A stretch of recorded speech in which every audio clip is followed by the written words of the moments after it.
Buenas noches a todos. Nuestra empresa Distribuciones Regmex SADCB les agradece el permitir participar en esta sesión del Colegio de Otorrinos. Esperamos en Dios que todos ustedes y sus familias se encuentren bien debido a esta contingencia. Tenemos la certeza que todo pronto volverá a la normalidad, primero Dios. Es importante agradecer a todos los médicos que nos hacen el honor en solicitar nuestros servicios y asimismo invitamos a aquellos médicos que todavía no han trabajado con nuestra empresa a darnos una oportunidad en servirles. Nuestro compromiso en Regmex es puntualidad y responsabilidad en cada cirugía, estar a la vanguardia en tecnología o productos nuevos que salen al mercado, honestidad y seriedad en nuestro trabajo y lo más importante, valorar el esfuerzo de cada médico y ser parte a que sus procedimientos sean todo un éxito. Quedamos a sus órdenes el equipo de instrumentistas y técnicos de Regmex altamente capacitados.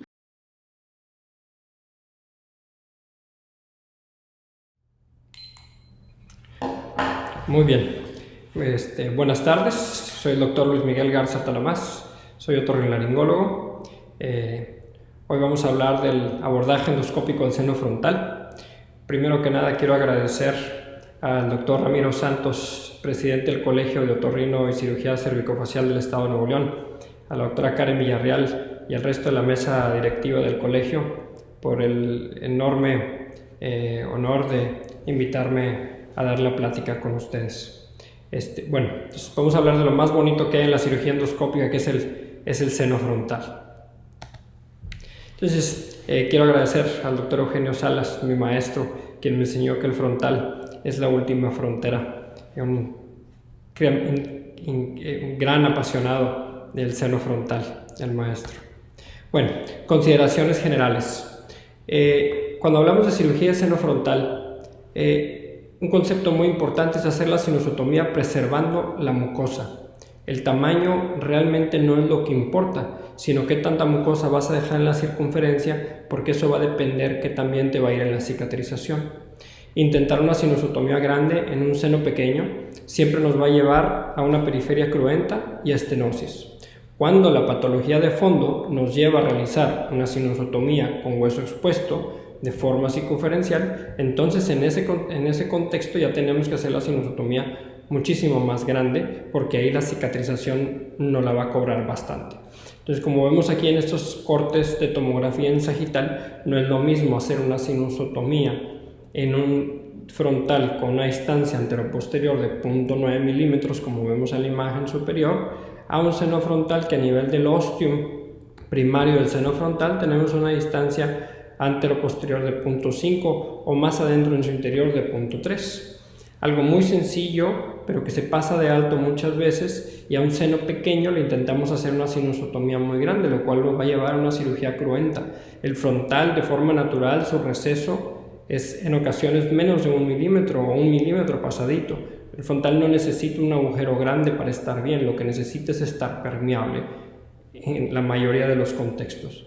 Como vemos aquí, estas dos cánulas de Van Eycken, uno de los aspiradores de los instrumentos más usados en la cirugía de seno frontal para aspirar. Uno puede hacer un gran daño con un aspirador grueso. Los invito a que revisen el tamaño de sus cánulas de Van Eycken, porque en muchos lados solo se consiguen cánulas de aspiración gruesa. No es lo mismo aspirar con una cánula de 4 milímetros como la que está abajo que una de 2.5 milímetros como la que está arriba. Consideraciones generales. El frontal siempre va primero. Una de las cosas que cambió mi forma de hacer frontal es que, como es de las partes de la cirugía más complejas, no te debe de agarrar cansado. Entonces es mucho mejor hacer el frontal primero que nada. En los casos más complejos, la antrotomía maxilar puede ir antes, ya que te da muchas relaciones de la órbita, pero seguido del maxilar, el siguiente paso es hacer el frontal. Hacer todo lo posible porque el frontal vaya antes que la hemoilectomía y el esfenoides. Procurar siempre una técnica Transager, nasi con bully intacta, ahorita vamos a hablar de eso. Mantener un campo bien limpio y escoger el instrumental adecuado, como hablábamos ahorita. Consideraciones anatomoquirúrgicas. Entonces, las celdillas de Kuhn, que fueron la clasificación usada durante muchísimo tiempo para las celdillas que se meten dentro del receso de frontal, fue modificada en el 2015 y ahora se le llama el IFAC, que es la clasificación internacional de las celdillas de la anatomía del receso del frontal. y las dividen en 3 grupos. Los 2 más importantes, como vemos en rojo aquí, son el grupo anteriores, que son las celdillas del Lager y las que van por arriba del Lager, las celdillas posteriores, que son la bula y las que van por arriba de la bula, y las celdillas mediales, que bueno, son menos y son las que dependen del septum interfrontal. Entonces, las celdillas del grupo anterior, la primera y más constante es la celdilla Agernaci, que viene aquí como ANC, que es esta en el coronal, y luego encima de ella va a venir la supra-Agernaci cell. ¿Qué significa esto? Que es una celdilla que está arriba del Lager, pero en su neumatización no excede, no se mete hacia el interior del seno frontal propiamente. Cuando esta celdilla crece en mayor o menor medida, pero pasa hacia el interior del seno frontal, entonces se le cambia el nombre y se va a llamar como supra-Ager frontal cell. La relevancia de esto es que entre más alta la SAFC o la supra-Ager frontal cell, más difícil es de alcanzar y más traumático puede ser para un receso que iba muy bien su disección, terminar con un receso traumatizado durante los intentos de hacer el uncaping de una celdilla tan alta. En general, la entrada para las celdillas, el uncaping de las celdillas anteriores, se va a entrar de posterior hacia anterior. Y algo que ayuda a distinguirlas en el sagital es que la pared de estas celdillas depende de la tabla externa del seno frontal y o frontal beak. Y luego tenemos las celdillas posteriores. Las celdillas posteriores dependen de la bula y de lo que está arriba de la bula. Ahí vamos a tener la suprabular cell, que es una celdilla que está arriba de la bula. La relevancia de estas es que habitualmente se codean con la arteria etmoidal anterior, están muy cercanas a ellas, y cuando esta celdilla suprabular se extiende hacia el interior del seno frontal, más o menos, puede ser poquito, puede ser mucho, pero una vez que están dentro del seno frontal propiamente, su nombre va a cambiar a suprabular frontal cell. Y por último, las celdillas supraorbitarias, que son menos frecuentes, pero una característica de ellas es que habitualmente tienen la arteria etmoidal dehiscente en su interior y muchas veces son confundidas con una neumatización posterior del seno frontal propiamente dicho. Lo que separa una neumatización posterior del seno frontal por arriba de la órbita más posterior de lo habitual es que va a tener una pared que la va a separar de la supraorbitaria. Si no lo es así, simplemente estamos dentro del seno frontal y no de una supraorbitaria. Y por último, las celdillas mediales, que dependen de la tabla del septum interfrontal. Entonces, en cuanto a la técnica quirúrgica, el manejo del frontal, a mí me gusta verlo con la clasificación de Draft. Hay otras nuevas, la de Draft es la más común. Empezamos con el Draft 1, que es simplemente una instrumentación del etmoides anterior sin instrumentar el receso de frontal propiamente dicho. El Draft 2A ya involucra una apertura del seno frontal entre la órbita y el cornete medio. El Draft 2B, que es entre la órbita y la línea media o septum nasal, y el Draft 3, que es una apertura del seno frontal entre ambas órbitas. El doctor Jean Anderson Aloy hizo una modificación a esta clasificación, aquí viene la referencia, que es muy útil y que es una ampliación, son modificaciones al Draft 2B, que son las siguientes. El Draft 2C, que es hacer una septectomía superior para un Draft 2B, darle una mayor versatilidad y alcanzar patología más lateral, mientras que entran los instrumentos desde la otra fosa, lo que te permite inclinarlos más. El Draft 2D, que es llegar al lado de la patología utilizando el lado sano a través de un Draft 2B en el que se quita el septum interfrontal y parte del superior del tabique. El Draft 2C, en el que se aborda la patología ipsilateral de ese lado con un 2B, pero se quita el septum interfrontal y se deja el receso contralateral sano como una vía de drenaje extra. Y el Draft 2F, en el cual se respetan ambos recesos frontales y se trabaja únicamente la línea media, quitando la parte del piso y del frontal beak sobre la línea media. Entonces, la barra vertical con bula intacta es un concepto que para mí modificó la forma de hacer el seno frontal. Esta es una publicación del Dr. Stamm en la que ilustra el concepto de la barra vertical. Entonces, la inserción que se tiene que saber de la apófisis fusiforme y del cornete medio en la pared lateral nasal, lo más importante de eso en relación al seno frontal es el concepto de la barra vertical. Aquí tenemos una imagen en el A donde tenemos el cornete medio en 2 la apófisis unciforme y luego en B tenemos después de la uncinectomía.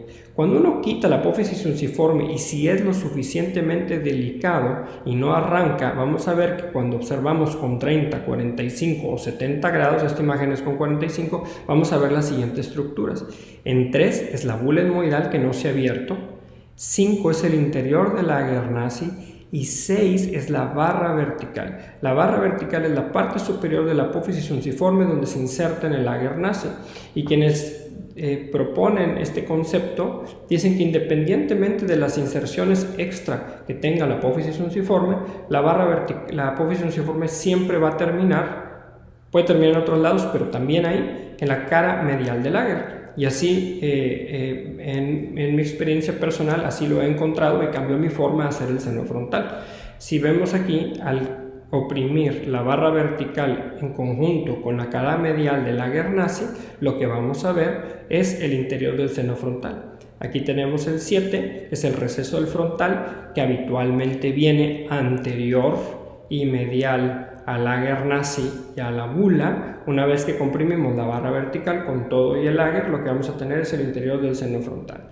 Entonces, los conceptos de eso es que la apófisis unciforme siempre termina en el Agernaci y esta porción de la apófisis unciforme se le llama barra vertical. Entonces, esto lo podemos combinar en los casos en los que el Agernaci está bien neumatizado con una técnica Transager, como es descrita en este artículo. Estas fotos de abajo son disecciones de un paciente que operé en el cual tenía un Agernaci muy grande y al abrir con el Kerrison o con la cobra la cara anterior del Agernaci, en muchos casos lo siguiente que vamos a ver es el ostium, el receso del frontal, y acá abajo tenemos la bula con la barra vertical de la bula. Entonces vemos la lamela basal de la bula, vemos el interior del Ager y vemos la vía de drenaje del seno frontal simplemente con hacer una apertura en la axila del cornete medio entrando a la cara anterior del Agernaci. Aquí se está combinando entonces un Transagernaci con una técnica de barra vertical. Y a esta altura, esto de aquí sería la barra vertical con una imagen de 30 grados. En esta otra disección es un meato medio izquierdo. Aquí ya se realizó la uncinectomía sin abrir la bula. Esta es la bula, todo esto es la bula, cara anterior de la bula, y en el momento que cambiamos la imagen a 30 grados podemos ver este moco atorado en el receso del frontal, el cual viene anterior y medial al Agernaci, que es esta celdilla que tenemos abierta. Conforme se va comprimiendo con todo y la barra vertical, la cara medial del Ager, vamos a ver el receso del frontal y el seno frontal conforme nos vamos angulando. Entonces, otra de las consideraciones anatómicas es la arteria etmoidal anterior. Entonces, desde mi perspectiva, la arteria etmoidal anterior a mí me gusta verla como el límite posterior del receso, como uno de los límites posteriores profundos del receso del frontal. Sí, porque cuando la anatomía cambia, como normalmente se ve en patología compleja, cuántas celdillas y cuánto hueso hay en el medio no importa. Lo que importa son sus límites. Tienes que saber que adelante tienes la tabla externa y el BIC, que medialmente tienes la vía lagrimal y la órbita, que atrás tienes la base del cráneo con la dura y la arteria etmoidal, y que medialmente tienes la mela lateral y cribosa. Eso es lo importante, porque todo lo que está en medio puede cambiar, pero el resto, lo que está en las paredes de la caja y no tanto el contenido, es lo que te lleva a complicaciones y lo que te lleva, cuando no lo sabes manejar, a hacer cirugía incompleta. Entonces, siempre hay que usar la convexidad de la tabla interna del frontal como guía para que cuando pasamos de la región de la tabla interna a la región del receso suprabular, vamos a tener la arteria etmoidal ahí colgando. Entonces, si le temes, nunca vas a encontrar la arteria etmoidal, y si tú limitas, siempre te va a limitar tu sinusotomía frontal, ya que las celdillas suprabulares, como ya vimos antes, te empujan el receso hacia adelante. Entonces, y obviamente el control de la tabla interna en su transición a la arteria etmoidal anterior es indispensable en los abordajes transcribiformes y transfobia etmoidal. Entonces, como es este caso, es un caso de un papiloma nasal invertido, el cual tenemos insertado sobre la arteria etmoidal anterior. Es uno de los sitios predilectos de implantación del papiloma nasal invertido, y aquí podemos ver cómo viene la tabla interna en su transición a la arteria etmoidal anterior. Este es otro caso en el cual un paciente que que es un caso para describir anatomía. Es un paciente que tenía un meningocele de la lamela lateral que está pintado, estamos en una fosa nasal izquierda. En la imagen con el 1 tenemos la fluoroceína, en este caso sí se abrió la cara anterior de la bula. Y vean qué fácil es pegarle a la base del cráneo. Simplemente con abrir la cara anterior de la bula ya teníamos expuesto la arteria etmoidal anterior y la lamela lateral, porque en este caso la barra vertical de la bula estaba incompleta. Y aquí, si nosotros preservamos el concepto de la barra vertical y colapsamos la barra vertical de la imagen 2 a la imagen 3 en sentido lateral, lo que vamos a tener es el interior del receso frontal. Entonces, qué fácil es cuando uno quita esta guardiana que es la bula y abre su cara anterior, exponer sin querer la arteria etmoidal anterior y la lamela lateral. Y aquí es donde, cuando uno no tiene cuidado y anda cuchareando más posterior de lo que debería, cuando quitaste la cara anterior de la bula, ¿sí? Te metes en la región del receso suprabular y, como viene aquí en esta imagen, que la lamela lateral, que viene ejemplificada aquí donde está saliendo la fluoroceína del meningocele, que en este lado derecho es lo que está marcado con B, que es la parte más delgada de la base. Si la cucharilla de Kuhn a esa altura uno lo inclina de forma inadvertida en sentido medial, se mete uno a la lamela lateral en vez de estar haciendo un caping o de estar buscando un tracto que en realidad estaba mucho más adelante. Entonces, en esta endoscopía de un caso en el que ya se terminó, es un draft 2A, vemos la tabla interna, vemos la región suprabular y vean la arteria etmoidal anterior. Vean qué cercanía tiene, es un caso de un osteoma del frontal posterior a su resección, y vean cómo está la arteria etmoidal inmediatamente posterior a esta curvatura. Por eso yo siempre he visto la arteria etmoidal anterior como un límite para mi sinusotomía frontal. Y aquí tenemos la arteria etmoidal anterior y un poco hacia abajo, como vamos a ver ahorita, donde tenemos tabla interna, receso supraocular, arteria etmoidal, y aquí en el fondo una onodi con el nervio óptico. O sea, que realmente qué cercanas están unas a las otras las estructuras en la base del cráneo. Por eso siempre a mí me gusta tener primero la tabla interna del frontal, la arteria etmoidal anterior en una disección. Entonces, otra cuestión relevante es la T frontal, que es más relevante para el draft 3. La T frontal es la emergencia de las primeras cintillas olfatorias que forman una T con la cribosa y la parte alta de la lámina perpendicular del septum, y es la transición de la tabla interna sobre la línea media con la cribosa en el draft 3, y es muy relevante también en los abordajes transcribiformes. Casos. Bueno, entonces casos de draft 2A. Entonces el draft 2A, como vemos en esta imagen, es la apertura entre el cornete medio y la órbita. En este caso se resecó un papiloma nasal invertido con parte del cornete, en el cual vemos el inicio del interior del seno frontal. Esta ya es tabla interna sin ni siquiera haber abierto la bula, recalcando el concepto de que uno puede hacer el seno frontal sin trabajar la bula etmoidal.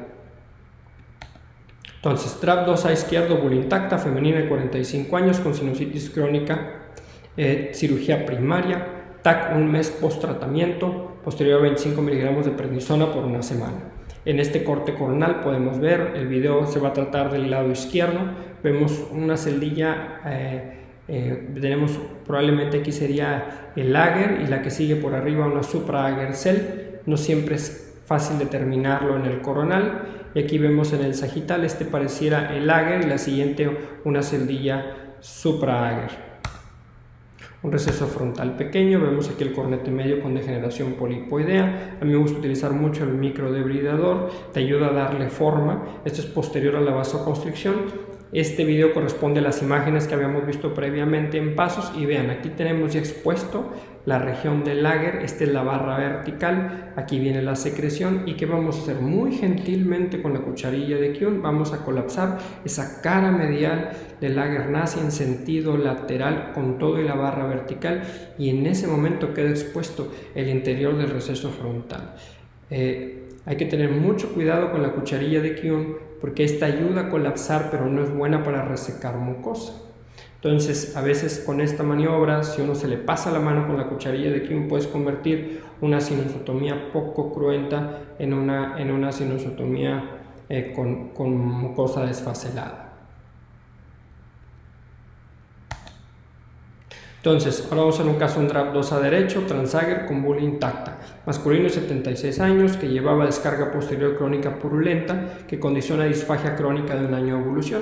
Un coronal muy anterior, donde vemos un seno frontal asimétrico cargado con un septum interfrontal cargado hacia la izquierda, completamente ocupado. Un corte un poco más posterior, ven la distancia anteroposterior tan grande que tiene este receso frontal, una configuración bastante básica con el Lager nazi, posterior a ello la bula y la vía de drenaje entre ambos, un gran Lager. Estos son los casos en los que tenemos una forma de identificar también si uno está viendo el Lager, es que estamos cercano a la vía lagrimal. Entonces un Lager tan grande es un caso ideal para hacer la técnica de Transager.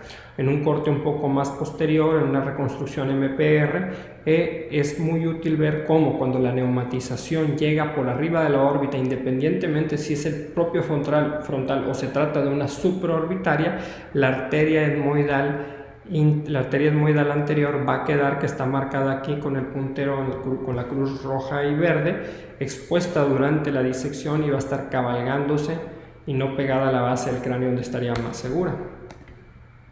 Aquí tenemos la región del Lager nazi, muy cercana a la axila del cornete medio. Aquí se está empezando a explorar con un palpador, se ve mucosa inflamada.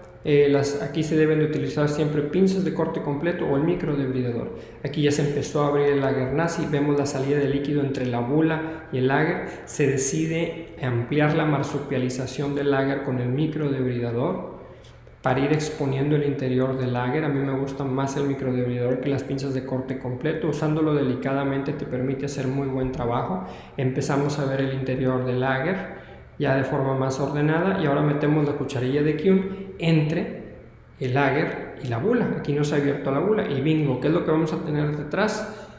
El frontal. Entonces, cuando ustedes vean que ya están en el frontal y ven la secreción, no corran por querer aspirar las secreciones, porque con el aspirador esa mucosa que todavía tienen algo suelta la van a empezar a invertir hacia el interior del seno.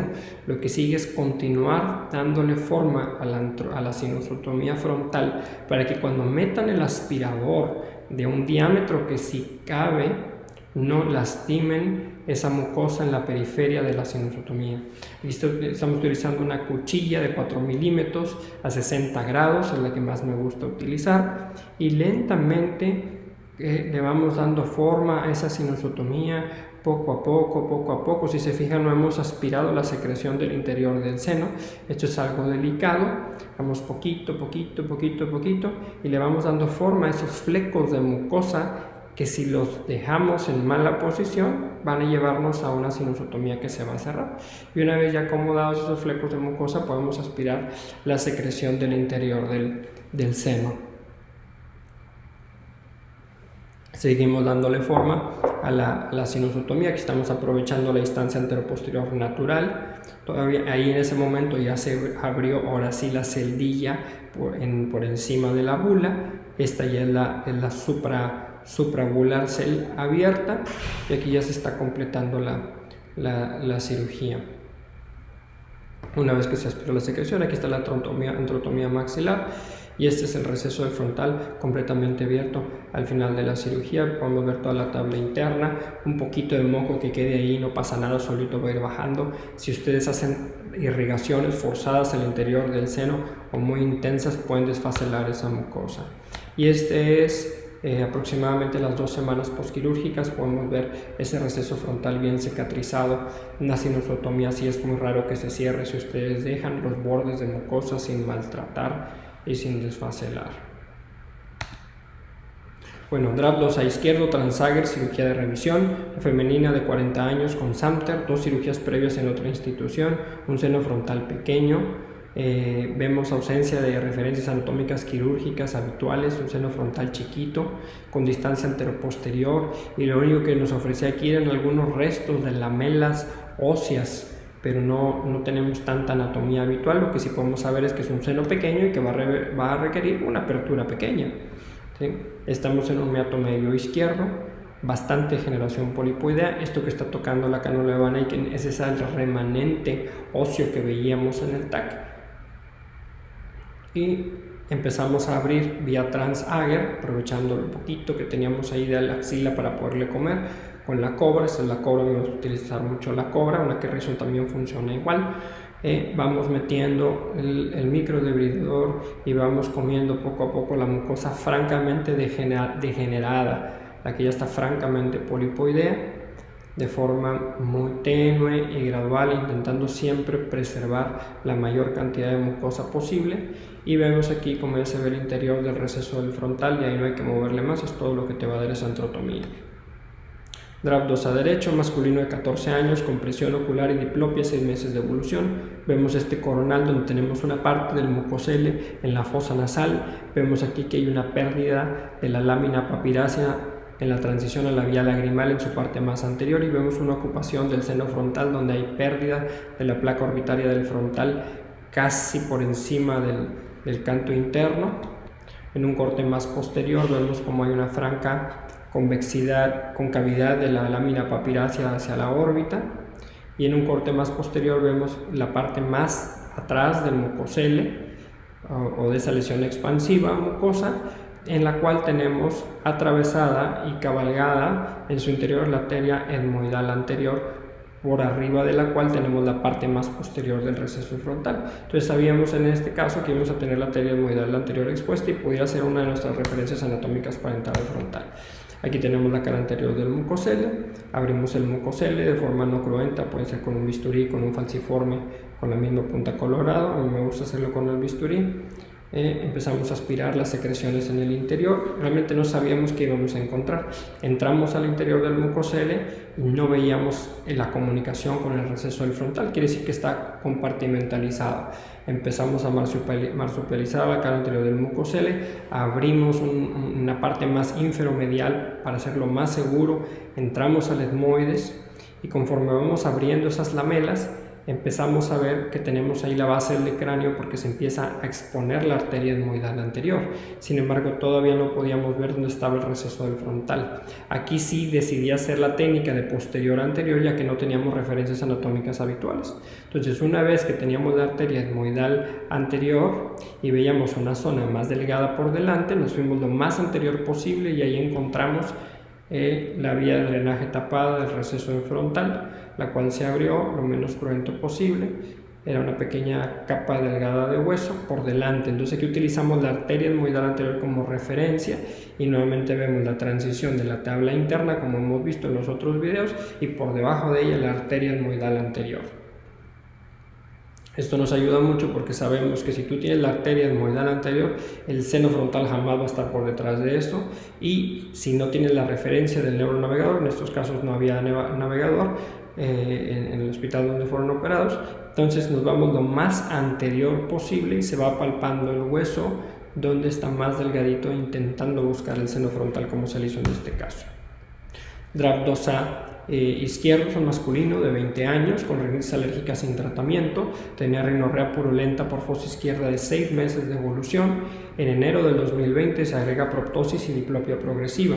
Aquí tenemos un coronal donde vemos una pansinusitis frontoetmoido-maxilar izquierda muy heterogénea, que esto es una imagen muy habitual de la sinusitis por hongos, y vemos una pérdida de la placa orbitaria del frontal con un mucocele respetando la periórbita, que se encuentra francamente dentro de la órbita con desplazamiento del globo hacia inferior.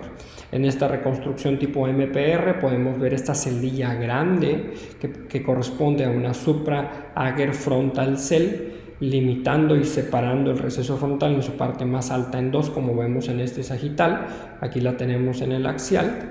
Y bueno, si la vemos un poco más de cerca, podemos ver cómo esta celdilla, que aparentemente parecía una supra-ager frontal, aquí no queda claro. No siempre es fácil determinar a cuál de las, si es una celdilla que viene de atrás o viene de adelante, pero lo más importante es saber que la celdilla es alta, y si uno no la toma en cuenta, pudiera falsamente creer al abrirla que ya completaste tu disección del seno frontal.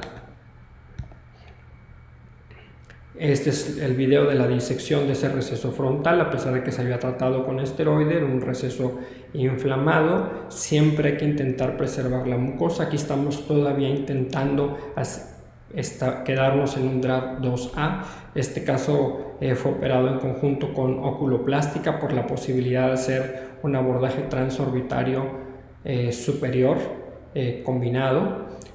Aquí se sigue disecando el receso del frontal. Esta es la celdilla, la supraager frontal. Ahí estaba intentándola disecar, ahí creía que ya la tenía por completo, la estamos disecando. Vemos cómo todavía tenemos mucosa en la periferia. Aquí viene el material característico de la sinusitis por hongos, que es un material muy espeso. Y aquí estamos. En este momento la cirugía ya se había combinado para hacer la disección más sencilla y ayudarnos a encontrar la vía de drenaje. En este caso también se estaba utilizando un neuronavegador. Oculoplástica, ya había hecho una incisión para blefaroplastía para accesar al techo de la órbita, y a través de ahí se estaba irrigando hacia el seno frontal, y podemos ver cómo sale el líquido lateral a esa celdilla. Aquí creíamos que ya teníamos el interior del seno frontal ahora sí completamente expuesto, y cuando se irrigó a través de la órbita podemos ver cómo sigue saliendo el líquido por la periferia de la celdilla, lo que quiere decir que todavía no teníamos completamente expuesto ese receso, ese seno frontal. No se había completado la limpieza y teníamos el techo de esa celdilla todavía parcialmente tapando el interior del seno. Ahí ya se había roto parcialmente la celdilla, se sigue sacando secreción. Aquí ahora sí ya podemos ver la transición entre tabla interna y tabla externa.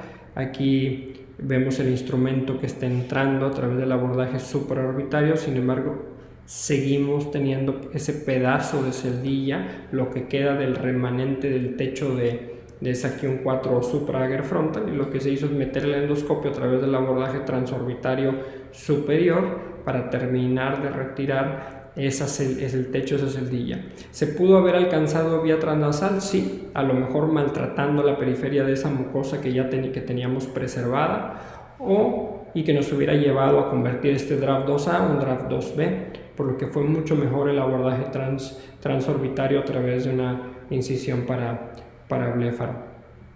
Aquí se está terminando de disecar, a pesar de que ya estamos a través de la órbita con visión endoscópica. Vean aún así lo difícil que fue disecar el techo de esa celdilla Q4 supraager frontal. Estaba bastante pegada. Si hemos dejado el techo de esta celdilla ahí, nos hubiera llevado a que en el postquirúrgico probablemente hubiéramos tenido una falla, ya que a partir de esa celdilla se hubiera vuelto a cerrar el seno frontal.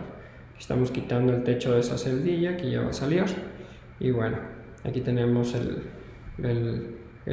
techo de la celdilla.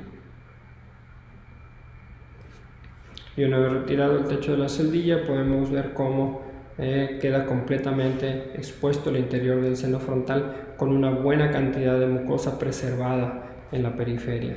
Y este es el paciente aproximadamente a las 2 semanas postquirúrgicas, en el video, y vemos cómo valió la pena las decisiones que se tomaron, porque tenemos bastante mucosa no tan edematizada, tenemos muy poquito tejido de granulación, vemos como la mucosa está funcional, y esto nos habla de que es un receso recubierto en mucosa. Las probabilidades de que este receso se cierre son muy bajas. Draft 2A izquierdo, un paciente con un papiloma nasal invertido, una femenina de 32 años con obstrucción izquierda de 6 meses de evolución. Aquí tenemos un coronal donde vemos una ocupación del receso frontal izquierdo. Estamos viendo la parte posterior del receso del frontal en su extensión sobre la órbita. Aquí tenemos el corte estuvo un poco oblicuo, porque a pesar de que vemos la parte posterior del seno, podemos ver esta celdilla. Entonces esta celdilla que tenemos aquí es una celdilla Ager. Entonces esta celdilla la podemos aprovechar francamente para hacer un abordaje transager, como podemos ver aquí. Vean qué grande está esta celdilla. Entonces un Ager bien neumatizado nos ayuda a hacer un transager hacia el receso del frontal. Vemos aquí cómo está ocupando el papiloma parte del receso del frontal. No sabemos si lo que está en el seno frontal es papiloma o no. Pareciera aquí que el papiloma se extiende a la región supraocular, y esta corte de aquí, la gran osteitis que se ve, es muy característica del papiloma nasal invertido, esta osificación del hueso que es donde se va implantando. Entonces el plan quirúrgico fue una TEMP 1 incompleta con un draft 2A. Vamos a ver. Aquí tenemos en la fosa nasal izquierda, vemos el papiloma implantado a nivel de la axila del cornete medio. Se empieza a hacer un debulking con el microdebridador posterior siempre a una buena vasoconstricción. Vemos como dentro del seno maxilar el papiloma simplemente estaba vegetando, entonces el plan quirúrgico cambió y realmente al seno maxilar se le hizo poco.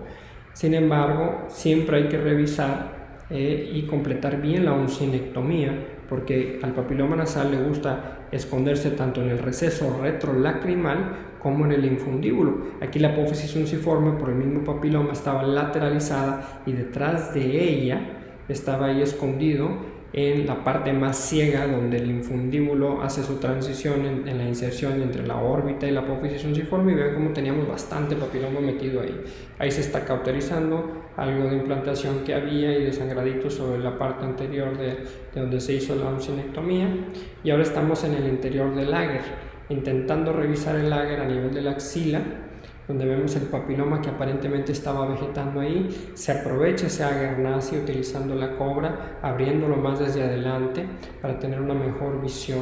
Seguía sin quedar claro dónde estaba la entrada al seno frontal, solo se estaba manejando con el palpador. Seguimos jalando los pedacitos de papiloma que estaban vegetando en esa transición entre el techo del Lager y la gula, hasta que se encontró la vía de drenaje del frontal, que siempre es medial. Medial es rarísimo que sea lateral a la gula y al Lager, y podemos ver cómo tenemos el papiloma metido y nos indica y nos lleva hacia el interior del seno frontal. Entonces es bien frecuente que el papiloma, sobre todo en los casos primarios, simplemente esté vegetando en el interior del seno. Le estiras nada más a lo que te da, porque no hay que perder el sitio de implantación, porque eso va a depender qué vamos a hacer con el receso.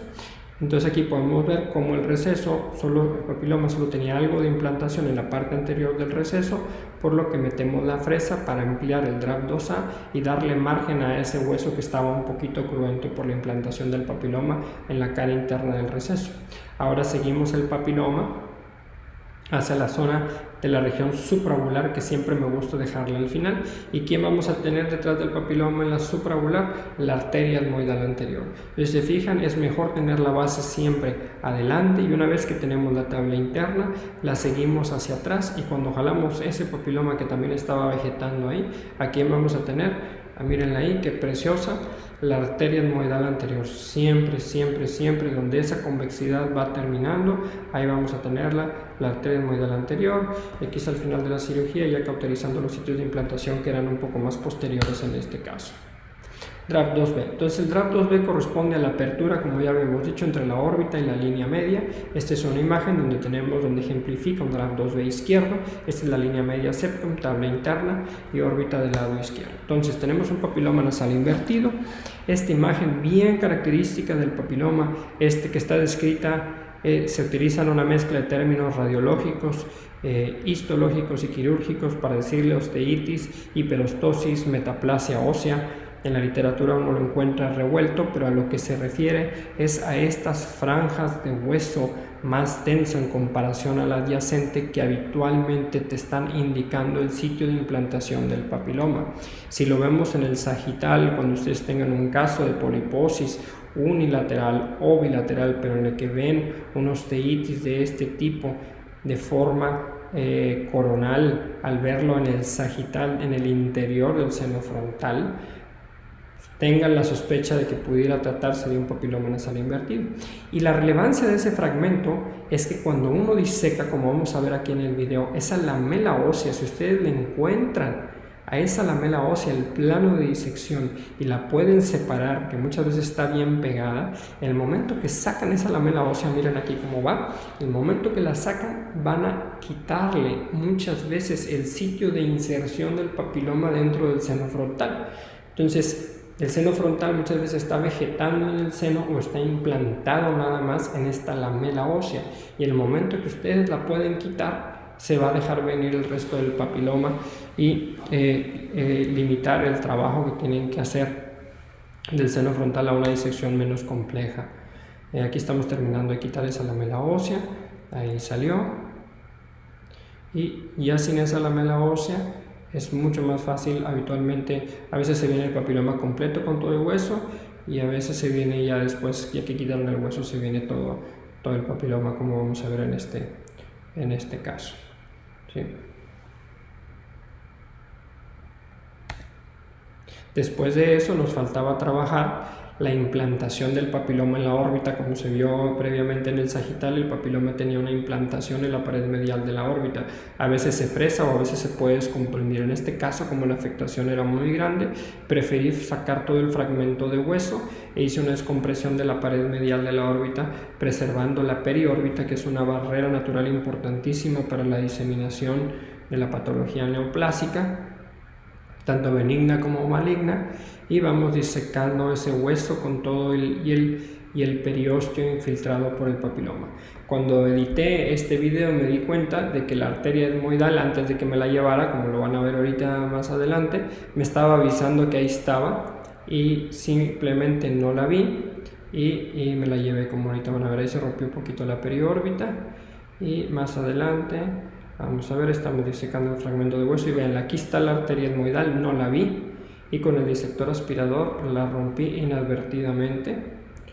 Tuve suerte que el cabo quedó bastante largo, no pasa nada, no hay que asustarse. Agarramos una buena bipolar endoscópica y cauterizamos el cabo. Aquí está el ayudante manteniéndonos un campo limpio. Aquí está la arteria etmoidal ya sin su canal, que se fue con todo ese fragmento de hueso, y la cauterizamos y aquí sale el fragmento de papiloma y aquí está el cabo de la arteria etmoidal después de la disección. Nada más importante vigilar que no se retraiga. Y aquí es al final de la disección, como podemos ver ya toda la tabla limpia. Estamos viendo la transición de fobia etmoidal posterior, región supraorbitaria ya cauterizada y la tabla interna. Esta región de la supraorbitaria, que es de donde terminamos de disecar esa última disección que vieron de la papiracia, le encanta el papiloma nasal invertido. Entonces, ¿qué vemos histológicamente? Del fragmento que disecamos de la órbita tenemos el hueso, tenemos el periósteo y tenemos el tejido invertido hacia el interior del periósteo. En algunos sitios la inversión del tejido ya no respetaba el periósteo y estaba en contacto directo con el hueso. Aquí nuevamente tenemos hueso, tenemos el periósteo y tenemos el estroma invertido del tejido del papiloma nasal invertido infiltrando el hueso y el periósteo. Control a 17 meses postquirúrgico, vemos que el paciente se mantiene libre de enfermedad con un receso frontal limpio. Entonces, un draft 2B izquierdo, fístula de tabla interna, una femenina de 47 años con un índice de masa corporal de 27, asma controlado, 10 años de evolución, tenía rinorraquia izquierda sin ningún antecedente traumático. Aquí vemos un sagital donde vemos una licencia en la tabla interna del frontal con una ocupación del seno frontal. ¿Qué es relevante este seno? Que es un seno con una distancia anteroposterior bastante estrecha. Le pedimos un T2 de alta resolución y vemos un meningoencefalocele herniado hacia el interior del receso frontal, cuyo pedículo era de 0.5 centímetros. Aquí lo vemos en coronal, el cual el defecto tenía aproximadamente 0.8 milímetros. Se decidió hacer un draft 2B. Sabíamos que iba a ser un draft 2B difícil por la estrecha distancia anteroposterior que teníamos. Ahí estamos quitando el techo del Lager. Empezamos a ver el meningocele que pintó muy poco. Como parte del draft 2B se quitó la inserción anterior y superior del cornete medio. Vamos quitando el hueso que se va debilitando con la fresa, seguido de la cobra. Fresamos más, metemos la cobra. El hueso que se está quitando ahí es el hueso de la parte más lateral del bic. Ahí agarramos un pedacito del meningocele, vamos esqueletonizando la base, tenemos la arteria etmoidal anterior y ahora ¿qué empezamos a hacer? Empezamos a robarle un poquito esa sinusotomía para extenderla en sentido lateral, abrimos parte del septum interfrontal para dejarlo como vía de drenaje, vamos cauterizando el meningocele. Vemos que el meningocele estaba insertado en una lamela ósea en el interior del seno. Continuamos ampliando más la antrotomía. Esto requiere bastante paciencia y trabajo. Quitamos mucosa del interior del seno para ayudar a tener un seno parcialmente cruento, porque aquí necesitamos hacer una plastía, necesitamos que pegue. Sí, continuamos reduciendo el meningocele hasta dejarlo al ras de la tabla interna. Se mide y un pedacito de hueso puesto intracraneal epidural envuelto en fascia temporal se pone. Ese huesito iba revuelto y luego le ponemos arriba otro pedacito de fascia overlay y luego le ponemos un injerto de mucosa de cornete medio, seguido con un colgajo cornete medio que quedó ahí un poquito corto, y le ponemos TISIL y un poquito de Surgicel y a la paciente le fue muy bien. Draft 2B del lado sano más septectomía intersinusal, que acorde a la clasificación de Eloy es un Eloy 2D.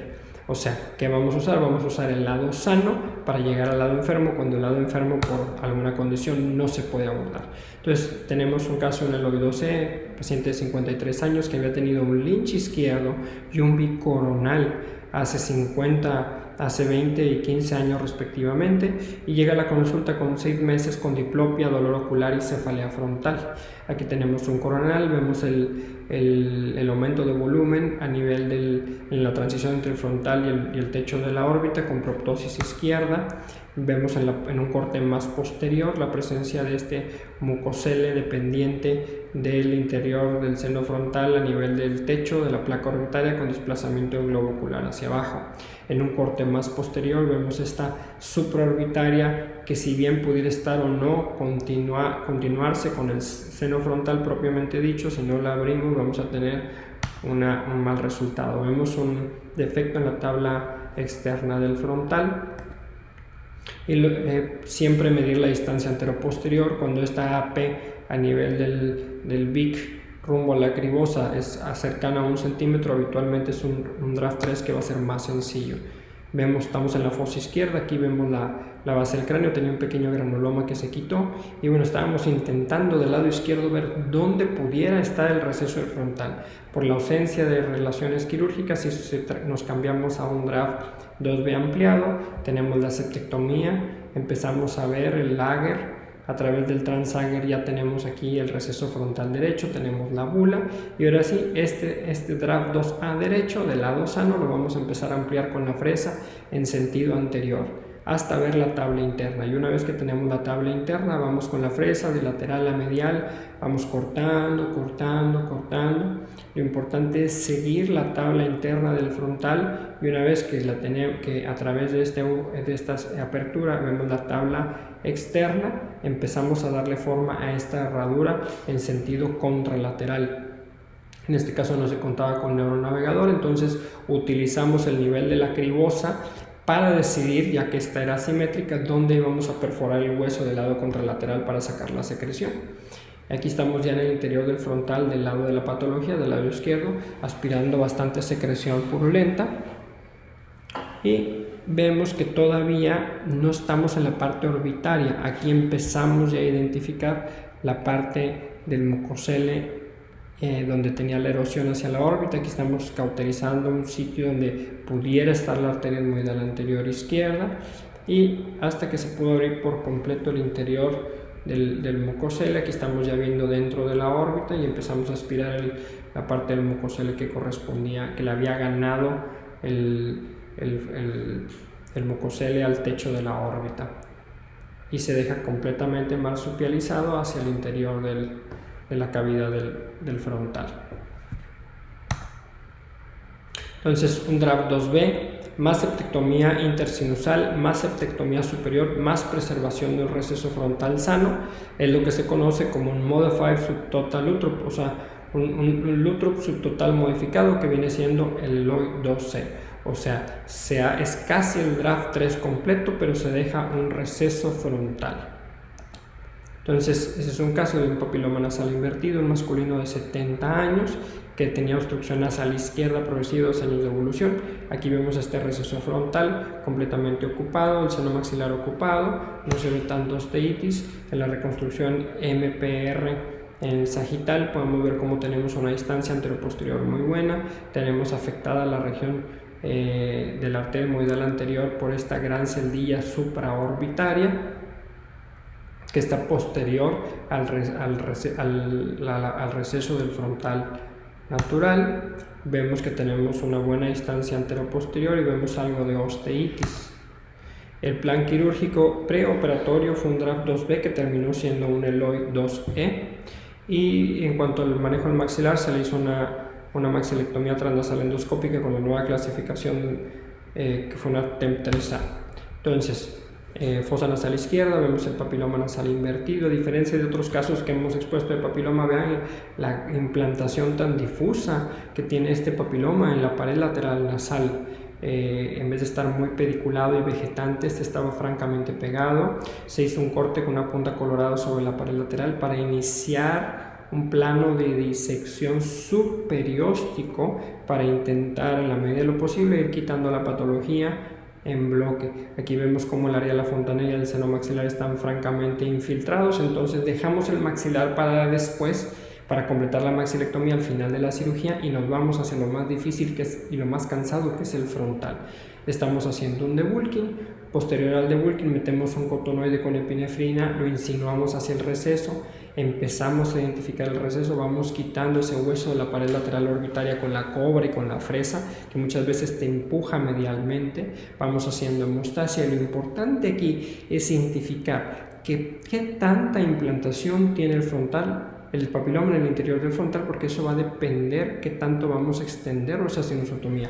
Entonces aquí vemos como si el papiloma estaba insertado en la tabla interna, entonces en ese momento supimos que no íbamos a terminar en un DRAP 2A, sino íbamos a tener que hacer un DRAP 2B o un DRAP 2B ampliado con sus diversas modificaciones, como ya vimos en la clasificación. Vamos abriendo el seno frontal con la cobra en sentido anterior, y de aquí en adelante ya es una alternancia entre fresa, cobra. Vemos cómo el papiloma está insertado en la tabla interna francamente, y todo implantado hacia el nivel donde esperaríamos la arteria etmoidal anterior. Entonces metemos una fresa curva, y desde este punto en adelante ya habíamos tomado la decisión que mínimo íbamos a terminar el caso en un DRAP 2B. Ahí vamos fresando todo el BIC hacia anterior. Aquí ya estamos ahora con una HAL surgical recta, con una neumática que es bastante fuerte. El único problema con esa es que no siempre te dan las fresas rectas. No todos los casos se prestan para fresar en recto, y el vástago te lastima un poco el hueso anterior a donde estás realmente queriendo fresar. Continuamos debilitando ese hueso del BIC, metemos la cobra, y esos son pasos alternantes entre fresa curva, fresa recta, cobra, y se van alternando. Y aquí lo que estamos haciendo es extender esa media herradura. Aquí ya abrimos parte del septum interfrontal. Nos falta quitar un poco de la parte superior del septum, que a veces es muy duro en su transición al septum interfrontal. Aquí estamos metiendo una pinza, un punch de Hosseman curvo. Continuamos el fresado. Aquí ya estamos con una recta, que como ya hemos rebajado parte del BIC, nos permitía que el vástago entrara. Aquí va la fresa por arriba. Seguimos teniendo bastante implantación del papiloma en el área de la región supraovular. Ya tenemos el frontal abierto en el 2B, y ahora sí, con esta exposición lo que seguía era darle márgenes a la disección. Empezamos a abrir la región supraovular. Vean cómo nunca me meto con la región supraovular, siempre lo evito hasta que no tengo la tabla interna, porque eso me permite saber dónde voy a encontrar la arteria etmoidal. Siempre dejo la región supraovular, sobre todo en casos de patología, al final, porque es un sitio, por ejemplo, en el contexto del papiloma, que son las patologías más frecuentes benignas que afectan esta zona, le encanta implantarse más en la región de la supraovular y la arteria etmoidal anterior que en la tabla interna del frontal. Aquí estamos aspirando moco. Aquí ya tenemos control de la supraorbitaria, que francamente no es supraorbitaria porque tenía, como vemos aquí, una pared que la separa del seno frontal propiamente. Entonces era una verdadera supraorbital cell. Aquí estamos cauterizando sitios donde pudiera estar la etmoidal, y se cauterizó por seguridad. Y luego aquí ya la tenemos ahora sí cruzando, como ya la habíamos visto antes, la arteria etmoidal. Decidí cauterizarla porque esa mucosa se iba a ir. Cauterizamos, cortamos, cauterizamos, cortamos. Muchas veces ese hueso ya está muy delgadito por la misma patología.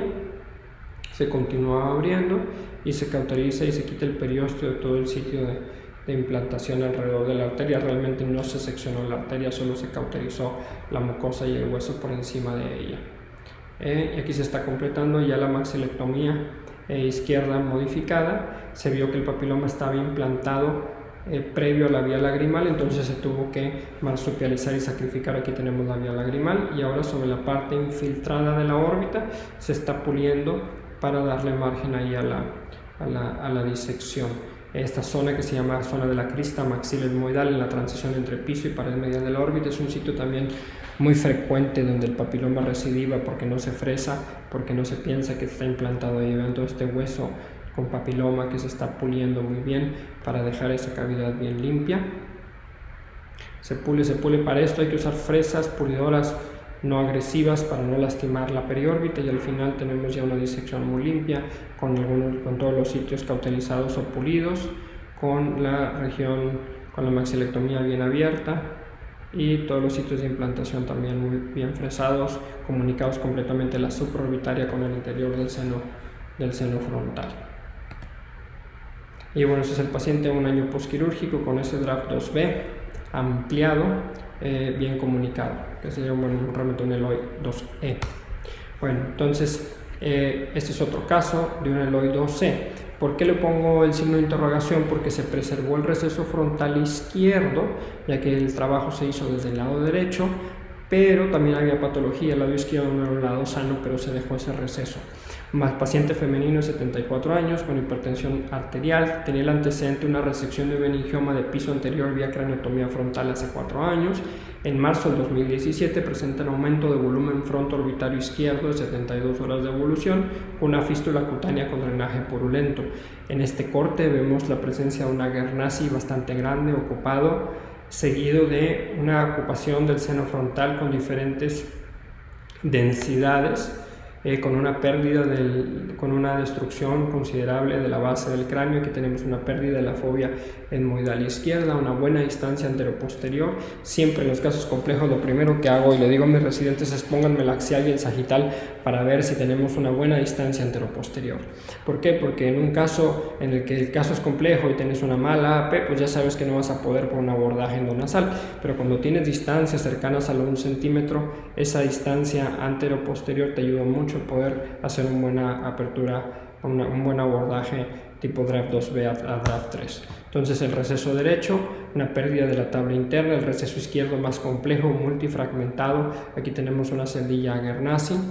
Y bueno, 7 días posteriores a doble esquema con ceftazidima y clindamicina, vemos como aparentemente el seno frontal, vemos algo de encefalomalacia, vemos como el seno frontal estaba aparentemente libre.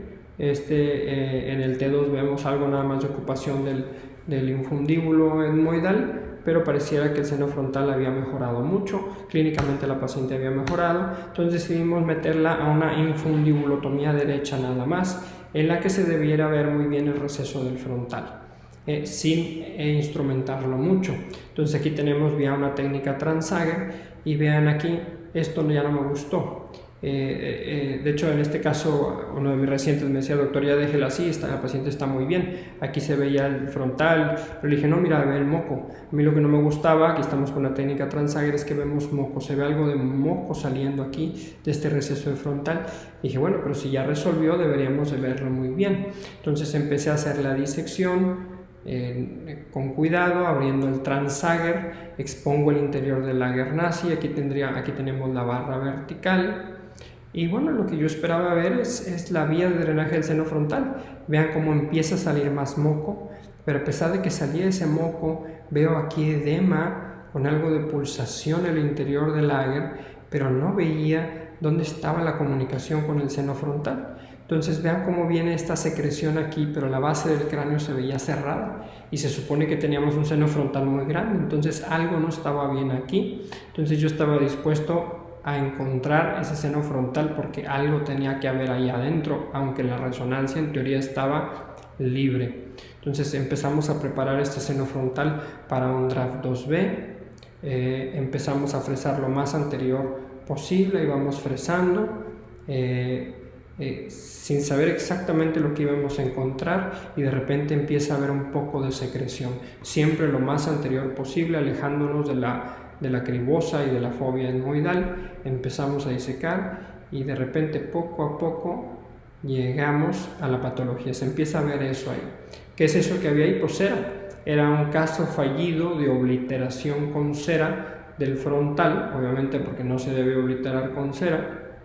Quedó mucosa, entonces hizo un mucocele y una sinusitis alrededor de esa cera, que en la resonancia la cera habitualmente es es hipointensa en todas las secuencias. Aquí ahora sí empezamos a extender, una vez que ya tenemos la tabla interna en sentido medial, la disección para convertir ese draft 2A a un draft 2B y a un draft 2B ampliado. Continuamos la disección, aquí estamos fresando ya la transición entre la parte alta del septum y el septum interfrontal. Seguimos fresando, continuamos viendo más cera para hueso ahí metida.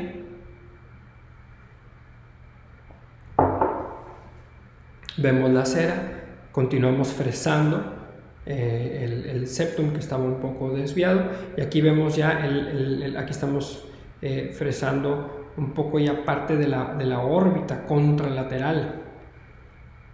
Aquí estamos robándole a la órbita contralateral sin meternos con el receso para ampliar esta herradura, pero preservando el receso izquierdo que ya vimos. Continuamos sacando parte de ese hueso, y aquí tenemos el receso izquierdo preservado con una herradura casi completa, con el receso izquierdo sano, que hay una posibilidad de que este receso, resolviendo ya la inflamación, se convirtiera en un receso funcional. Y además aprovechando la buena distancia anteroposterior que tenía la paciente, al final con esta fresa para darle en AP a esta herradura la mayor distancia posible. Y bueno, 2 años postquirúrgicos, la paciente va a la consulta por un cuadro gripal con tos, y bueno, aproveché para hacerle una endoscopia de control porque se me había perdido esta paciente, y vean qué bonito cicatrizó todavía con su cornete medio ahí preservado, y muy bien ese seno frontal con la tabla interna y su mucosa aquí pulsátil por la discencia dural que tenía la paciente, como podemos ver aquí, pero muy bien cicatrizado, con una preservación casi en su totalidad del tamaño de la sinusotomía que se dejó. Entonces, ya para terminar, vamos a cambiar al draft 3. Entonces el draft 3, como ya vimos, es la apertura entre órbita y órbita. Entonces el draft 3, este es un caso de draft 3 con rotación de colgajo pericraneal para cierre de fístula posquirúrgica de fobia etmoidal izquierda en conjunto con neurocirugía. Es una paciente que llegó al servicio de neurocirugía del Hospital Zambrano Elliot, una paciente femenina de 67 años que tenía una mutación del factor de Leiden con tromboembolia pulmonar hace 10 años, actualmente en tratamiento con rivaroxaban, tabaquismo suspendido hace 10 años, y inicia su padecimiento actual porque en noviembre del 18 ella le hacen un abordaje vía transepto esfenoidal en otra ciudad para un adenoma de hipófisis asintomático. 3 días postquirúrgicos empieza con cefalea progresiva intensa y amnesia retrógrada. Tiene un reingreso hospitalario por crisis convulsiva donde se detecta hidrocefalia y se le coloca una válvula de derivación ventricular peritoneal. Una semana posterior a la válvula inicia con rinorraquia constante, por lo que es sometida a cierre transnasal no especificado, y empeora el cuadro neurológico con disartria y alteración de la marcha, por lo que decide trasladarse a Monterrey y pedir una segunda opinión. Ahí el caso llega a neurocirugía a cargo del doctor Arturo Sotomayor, y después me involucró en el caso para manejo en conjunto. Entonces lo que vemos en esta imagen es una pérdida muy importante de la parte ósea de la base de cráneo anterior, con una apertura muy limitada en la silla, con un neumoencéfalo importante, con cerebritis y realce de la dura del lado izquierdo, con una nariz francamente muy maltratada. Vemos la presencia de lo que sería, no sabemos si era tejido encefálico o era parte de alguna plastía fallida en la parte posterior de la fobia etmoidal, con una ocupación parcial del seno esfenoidal. Tenía un seno frontal bastante difícil, estrecho, con un defecto en la base del cráneo anterior de 22.63 milímetros. Decidimos someterla a un cierre transnasal endoscópico con rotación del colgajo nasoseptal de rescate, pero fue un colgajo nasoseptal muy difícil porque era una nariz muy maltratada, tenía mucha cicatriz, parte ya no era tanto mucoperiosteo ni mucopericondrio, sino era más cicatriz, sobre todo en el área del pedículo, por lo que sospechamos que eso fue lo que llevó a que el colgajo pudiera tener algo de necrosis, y la paciente tuvo una falla en el tratamiento, persistiendo la rinorraquia sin mejoría del neumoencéfalo, por lo que le propusimos un draft 3 con rotación de colgajo pericraneal para cierre de la fístula. Entonces ahora sí la distancia P del receso El receso frontal izquierdo lo vemos con 6.7 milímetros y el derecho, muy difícil, 3.48 milímetros. Y bueno, este es el video de la cirugía. Aquí tenemos el receso frontal derecho, un draft 2A, y a partir de ese draft 2A empezamos a fresar para convertir el draft 2A derecho en un draft 2B y de ahí convertirnos a un draft 3. Ahí vamos fresando. Aquí estamos completando la septectomía. No, estamos haciendo el fresado del receso frontal derecho. Ahí vamos ampliando. Lo que estamos comiendo con la fresa ahí, estamos comiendo la parte más lateral del BIC. Continuamos fresando. Este es el hueso del BIC, robándole a ese receso frontal más de lo que naturalmente nos iba a dar. Aquí empezamos a ver ya la tabla interna. Continuamos fresando hacia adelante, vamos fresando, ampliando cada vez más. A este punto tenemos una sinusotomía cruenta. En el draft, la mucosa que es más fácil preservar siempre es la posterior. Estamos intentando preservar la mayor cantidad de mucosa. Aquí ya estamos continuando la herradura hacia el lado izquierdo. Estamos llevando la herradura hacia el lado izquierdo. Aquí ya fresamos parte del septum interfrontal. Y ahora sí, desde el draft 2B izquierdo, desde el draft 2A izquierdo, a través de la septectomía, estamos completando la sinusotomía draft 2A izquierda con la draft 2B que viene del lado derecho. Este es el 2B derecho, este es el 2A izquierda, y aquí lo vamos a continuar. Aquí lo estamos completando, vean, estamos quitando esa parte del BIC que nos separaba nuestra sinusotomía 2A izquierda de nuestra 2B ampliada derecha. Aquí deberían de venir las primeras centillas olfatorias. Aquí estamos dándole el tamaño mayor posible a esa sinusotomía, y aquí se está tomando el colgajo pericranial a través de una incisión bicoronal, bueno, no una bicoronal completa, sino una incisión limitada a nivel del vértex para permitir la disección. Se hace una incisión también glabelar pequeña de 1 centímetro a través de la cual se mete el colgajo. Aquí tenemos el defecto en la base del cráneo posterior con algo de encefalomalacia. Se decide colocar injerto de fascia lata intracraneal intradural. Estos fueron inlays intracraneales intradurales. Esta es la segunda capa de fascia, y ya con la segunda capa de fascia cede bastante el gasto activo de la fístula. Aquí estamos poniendo otra capa extra de fascia. Esta también va inlay intradural. Se sigue metiendo la fascia. Y vean cómo para este punto ya casi no gastaba la fístula, y ahora sí el colgajo de pericráneo que metimos a través de la incisión glabelar, guiada por neuronavegación, empezamos a acomodar al final ese colgajo de pericráneo que es bastante elástico, se estira muy bien, quedó bastante largo cubriendo todo el defecto. Y el siguiente paso es que ese pedacito de naso septal que nos había sobrado, que no había pegado, o que algo necrótico, decidimos ponérselo también como una extra capa de un injerto mucoso libre. Que bueno, los injertos mucosos libres, aunque sean grandes, también pueden llegar a vascularizarse y a pegar y formar parte del soporte. Entonces ponemos tisil, y después de la capa de tisil pusimos la sonda para darle soporte. Muy bien, y ya para terminar, otro draft 3, es un masculino de 60 años con rhinosinusitis crónica con pólipos de 40 años de evolución, sin asma, sin hipersensibilidad a AINES, tenía 4 cirugías previas por sinusitis en el 97, en el 98, en el 2011, en el 2012 en otros hospitales. Había sido tratado con inmunoterapia por 1 año sin mejoría. Vemos esta resonancia en el T1 con gadolinio, como hay una ocupación completa del etmoides anterior, los maxilares y el seno frontal.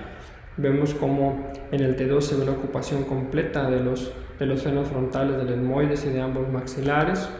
Vemos aquí un seno frontal bastante amplio, un seno frontal muy grande con múltiples celdillas. ¿Qué celdillas? ¿Qué? Pues es difícil de saber. Era más clara que íbamos a terminar en un draft 3.